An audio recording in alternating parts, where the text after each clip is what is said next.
The glass door of the Chicago Athletic Club reflected Muhammad Ali's face back at him.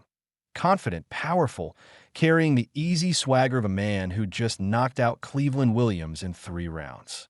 It was November 1966, and Ali was the undisputed heavyweight champion of the world. At 24 years old, he was unbeatable in the ring and unstoppable outside it. But the door in front of him wasn't opening. "I'm sorry, sir," the man behind the front desk said through the glass, his voice muffled but clear enough. "Members only.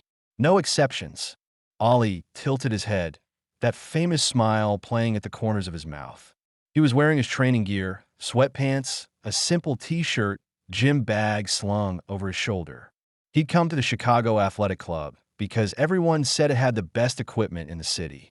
Heavy bags from Germany, speed bags that responded like drums, a ring with perfect tension in the ropes. He'd even offered to pay double the membership fee. But the doors stayed locked. "I can pay whatever it costs," Ali said, his voice still friendly, still assuming this was just a misunderstanding. "I'm Muhammad Ali. I'm the heavyweight champion of the—" "I know who you are, sir." The man's face was carefully neutral, practiced in the art of saying no without saying why. "But our policy is very clear. Members only. And I'm afraid we're not accepting new members at this time."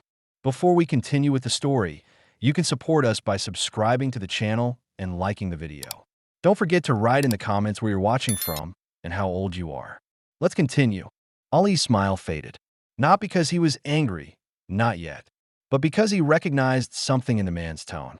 Something he'd heard his whole life. A politeness that masked something uglier. A no that wasn't about membership policies.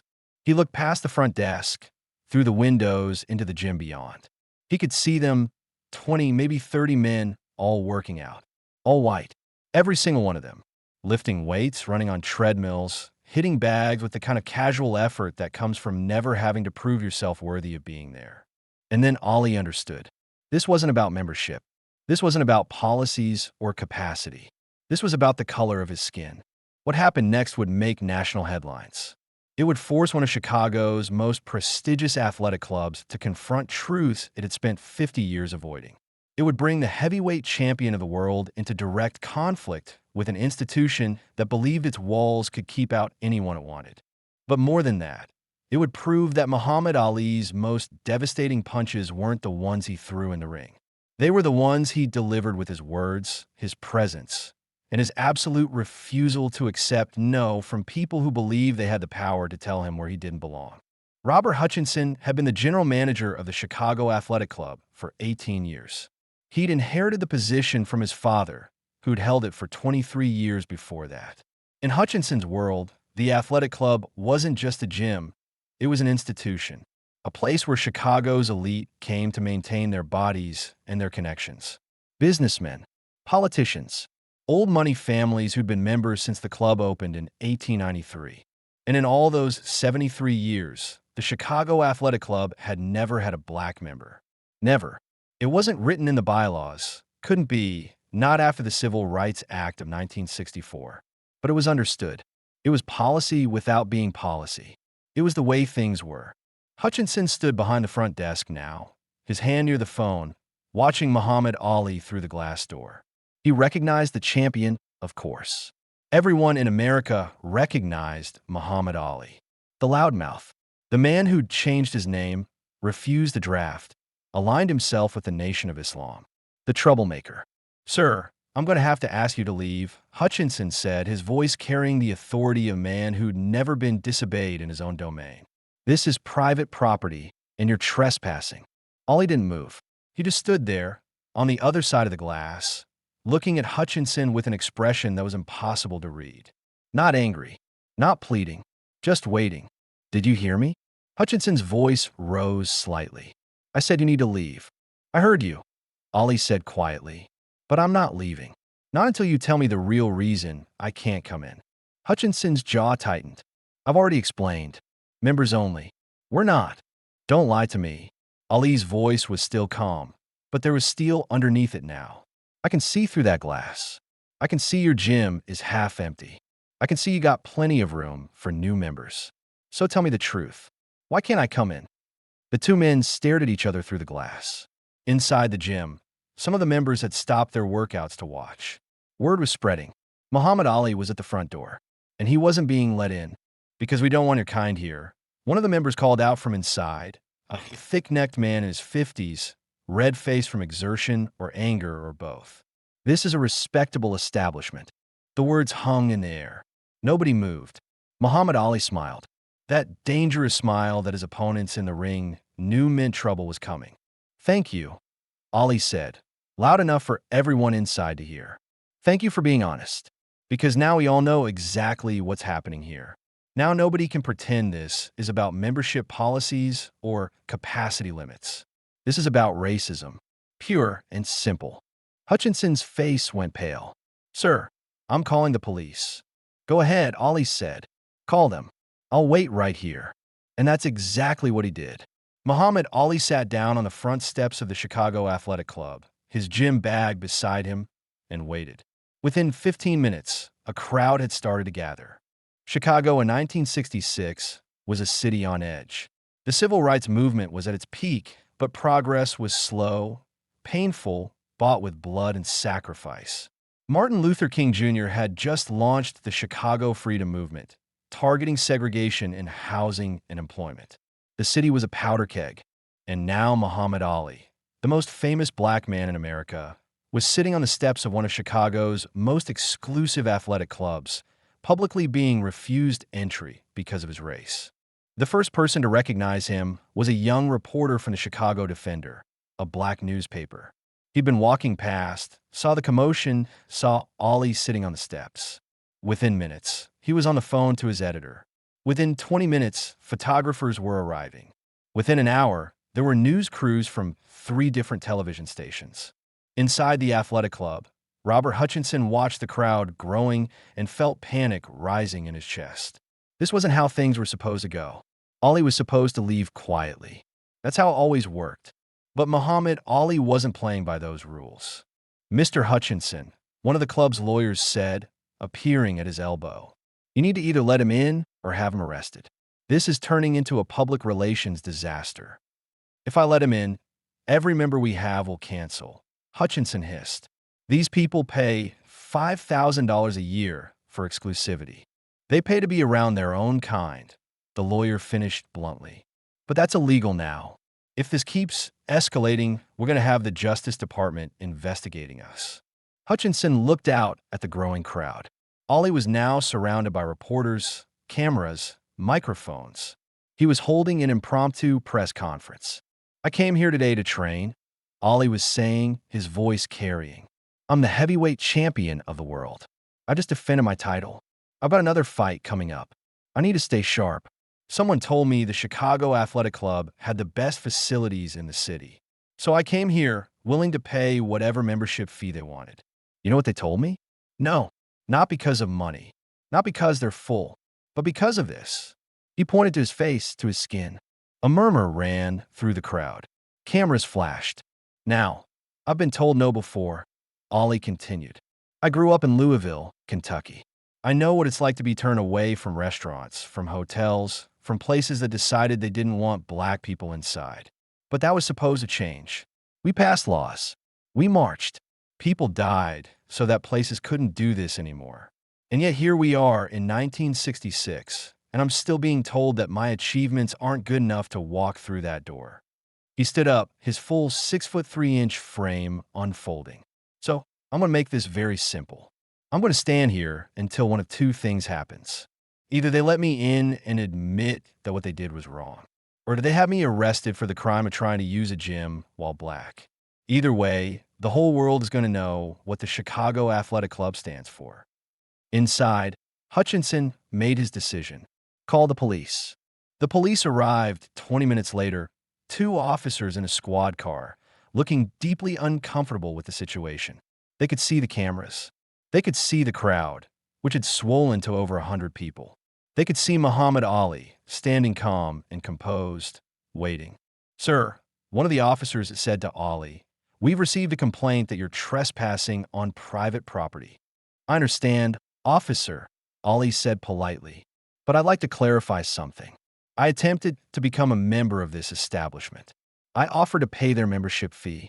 I was refused, not because of any legitimate reason, but because of my race. That a violation of the Civil Rights Act of 1964, specifically Title II, which prohibits discrimination in places of public accommodation. The officer blinked. He'd expected a confrontation. Instead, he was getting a legal argument delivered with perfect clarity. Now, Ollie continued, you can arrest me for trespassing, but understand that if you do, you'll be arresting me for trying to exercise my legal rights. You'll be enforcing illegal discrimination, and every camera here will record that. So I'm going to give you and Mr. Hutchinson in there a chance to do the right thing.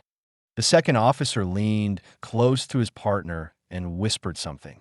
The first officer nodded, then turned to Hutchinson, who'd come outside.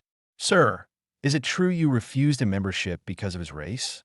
We refused him, Hutchinson said carefully, because we're not accepting new members at this time. Is that your policy for everyone? The officer asked. Or just for him?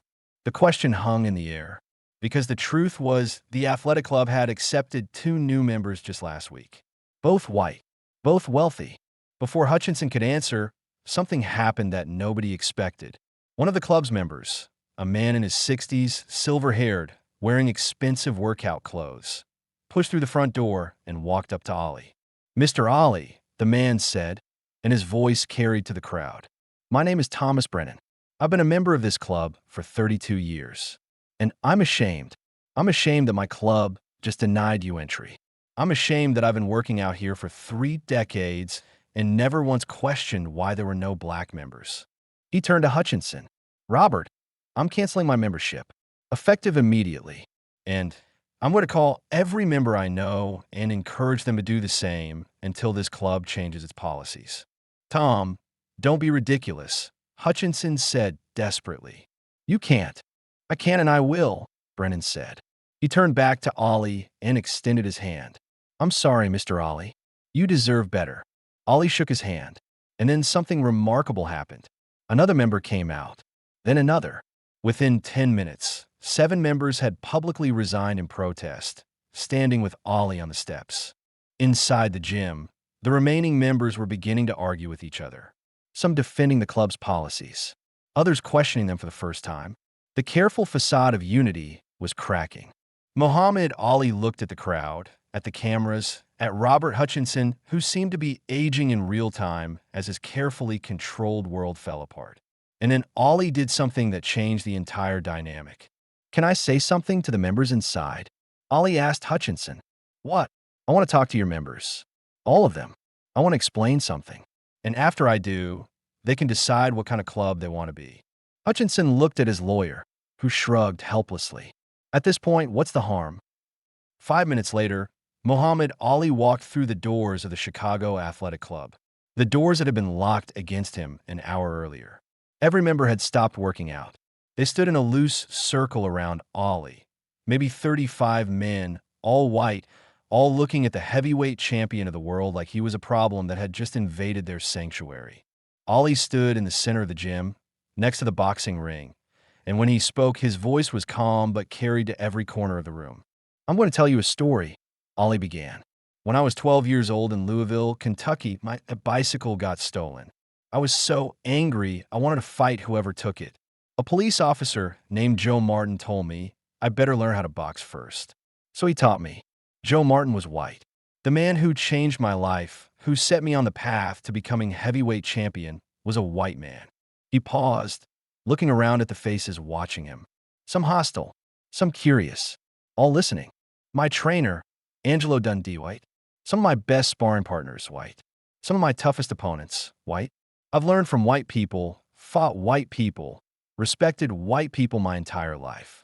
So when I stand here and say I'm being discriminated against, I'm not saying all white people are bad. I'm saying this system, this idea that we need to be separated, that mixing races somehow makes places less valuable, that system is bad. He gestured around the gym. Look at this place. Beautiful equipment. Perfect space. Everything a fighter needs. But you know what's missing? Diversity. Challenge. The chance to learn from people who don't look like you. who might teach you something you never knew you needed to learn.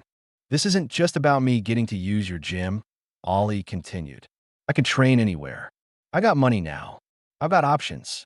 This is about what kind of country we want to be. Do we want to be a country where achievement doesn't matter? Where being heavyweight champion doesn't matter? Where nothing matters except the color of your skin? He pointed to the boxing ring beside him. In that ring, I've fought men of every color. Black, white, Hispanic. And you know what I learned? Punches hurt the same no matter who throws them. Courage looks the same no matter what skin color it's wrapped in. Greatness doesn't have a race, it has a heart. One of the members, a younger man in his 30s, spoke up. But this is our club. We built it. We pay for it. Don't we get to decide who's a member? You do, Ali agreed. That's your right. But here's the question you have to ask yourself. What does it say about you that you build a club specifically designed to keep people like me out? What does it say about your values, your character? He let the question sit. Some of you are businessmen. You make decisions every day about who to hire, who to promote, who to trust. Are you making those decisions based on talent and character? Or are you making them based on what someone looks like? And if you're doing it here, in your gym, are you also doing it in your companies, your banks, your law firms? The silence was profound. Muhammad Ali had done something remarkable. He'd taken a confrontation and turned it into a mirror. He was forcing these men to look at themselves. I don't want to destroy your club, Ali said quietly. I want to make it better. I want to challenge you to be better. Because segregation doesn't protect you, it limits you. It keeps you from meeting people who might teach you something. It keeps you from experiencing the full richness of what humanity has to offer. He turned to Hutchinson. So here's what I'm asking. Don't let me in because you're scared of bad publicity. Don't change your policies because of the cameras outside. Change because it's right. Change because you know deep down that what you've been doing is wrong. Robert Hutchinson stood there, feeling the weight of 73 years of tradition pressing down on him. Every instinct, every lesson his father had taught him, every assumption he'd built his life on, all of it was telling him to stand firm. But he looked around at his members, and he saw something he'd never seen before. Doubt, confusion, and in some faces, particularly the younger ones, something like shame. Thomas Brennan, who'd already resigned, spoke from the doorway. Robert, I've known you for 30 years. I know you're not a bad man. But right now, you're defending a bad policy. And you have a choice. You can be remembered as the man who kept Muhammad Ali out. Or you can be remembered as the man who had the courage to change. Hutchinson's hands trembled. When he spoke, his voice was barely above a whisper. My father, he would be so disappointed. In you for changing? Ali asked gently. Or in himself for never questioning whether the way things were was the way things should be? The question hit Hutchinson like a physical blow. Because the truth was his father had been a good man in many ways. Loving, hardworking, honest. But he'd also believed that races shouldn't mix. That separation was natural. And Hutchinson had inherited those beliefs without ever examining them, without ever asking whether they were right, without ever considering the pain they caused people like Muhammad Ali, who'd achieved everything America said you needed to achieve and still couldn't walk through certain doors. What would membership entail? Hutchinson asked, and everyone in the gym understood that this was the moment. Just like any other member, Ali said, I pay the fee. I follow the rules. I work out. I treat people with respect. Same as everyone else. No special treatment. Just equality. Hutchinson closed his eyes. The membership fee is $5,000 per year. That includes access to all facilities. I'll write you a check right now, Ali said. There's one condition, Hutchinson added. You have to help us do this right. Help us recruit other black members. Help us make this transition in a way that makes the club better, not just different. Help us learn how to be the kind of institution we should have been from the beginning. Ali smiled. I can do that. They shook hands in the middle of the gym, cameras flashing through the windows, and the Chicago Athletic Club became the first major athletic facility in the city to voluntarily desegregate without a lawsuit forcing them. Over the next 3 months, Muhammad Ali trained at the Chicago Athletic Club regularly. He brought other black athletes with him, boxers, basketball players, track stars. He worked out alongside the white members, engaged them in conversations, challenged their assumptions through dialogue and his presence. Some members quit. About a dozen, unable to accept the change, canceled their memberships. But others, the majority, stayed. And slowly, grudgingly at first, then with genuine curiosity, they began to interact with the new members. Robert Hutchinson watched it all with something like amazement. The club didn't collapse. Standards didn't drop. What had happened was more interesting. The club became more dynamic. Conversations became richer. Members started learning from each other. One afternoon, Hutchinson found Ollie working the heavy bag. He stood there watching, then approached. "Can I ask you something?" Hutchinson said. "Of course. Why did you push so hard on this? You could train anywhere. Why did this particular gym matter so much?" Ollie stopped punching. It wasn't about the gym. It was about the principle. "See, every time someone like me walks away, quietly when we're discriminated against, we're teaching the next generation that it's okay. But every time we stand up, every time we refuse to back down, we're teaching them that their dignity matters." He gestured around the gym. "You think you were protecting your club by keeping us out, but you were really protecting ignorance. Fear. I didn't do you a favor by pushing my way in here, Mr. Hutchinson. I did you the honor of treating you like you were capable of growth, of change, of being better than your fear." Hutchinson was quiet. "Then, thank you for not giving up on us, for believing we could be better. Everyone deserves that chance," Ollie said. "Even the people who don't think they need to change." The story of what happened at the Chicago Athletic Club spread throughout the city, then the country. Other athletic clubs, country clubs, and private institutions began quietly changing their membership policies. Not because they were sued, not because they were forced, but because they'd seen what happened when Muhammad Ali stood on those steps and refused to move. Within 2 years, the Chicago Athletic Club had 50 black members. Within 5 years, it was one of the most diverse athletic facilities in the city. And Robert Hutchinson became one of the most vocal advocates for integration in Chicago's private clubs. He spoke at a city council meeting in 1969, 3 years after the incident. "I spent 18 years running the athletic club based on principles I inherited from my father. I never questioned them. I never examined them. And then Muhammad Ali forced me to look in the mirror. He showed me that I'd been protecting discrimination by calling it tradition. I'm grateful we made the right choice, even if it took us too long to make it." Years later, Muhammad Ali was asked about the incident in an interview. "That was one of my most important fights," he said. "Not because it was the hardest, but because it showed that change is possible when people are willing to have uncomfortable conversations, when they're willing to challenge their assumptions." The interviewer asked if he was angry at the time. "Anger is easy," Ali replied. "Anger is what everyone expects. But real change doesn't come from anger. It comes from refusing to accept injustice while still believing that people can be better. It comes from standing firm on principle without losing your faith in humanity." The Chicago Athletic Club still exists today. It's one of the most diverse athletic facilities in the city. And in the lobby, there's a photograph from November 1966, Muhammad Ali sitting on the front steps, refusing to move, with a plaque underneath. On this spot, Muhammad Ali taught us that true strength isn't about who you can keep out. It's about having the courage to welcome everyone in. November 1966. Robert Hutchinson died in 1994. In his will, he left a scholarship fund for young black athletes, administered by the athletic club. The fund was named after Muhammad Ali. In a letter found after his death, "Muhammad Ali saved me from a lifetime of regret. He showed me that I could be better than I was. This scholarship is my way of paying forward the gift he gave me, the gift of change." Ali attended the dedication ceremony. By then, Parkinson's had taken much of his speech and mobility, but he was there in his wheelchair, surrounded by members of every race, training together, proving that the walls people build aren't necessary. They're just bad habits that can be broken. The real legacy wasn't just that one gym changed.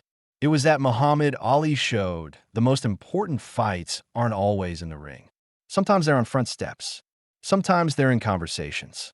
Sometimes they're in the quiet, persistent refusal to accept no when no is based on nothing but fear. And sometimes the greatest victories aren't knockouts. They're the moments when you help someone else stand up, even when that someone was trying to keep you down. That's what champions do. That's what Muhammad Ali did over and over again, everywhere he encountered injustice. He fought, not always with his fists, but always with his heart, his mind, and his unshakable belief that people could be better than their worst instincts if someone just had the courage to call them to something higher.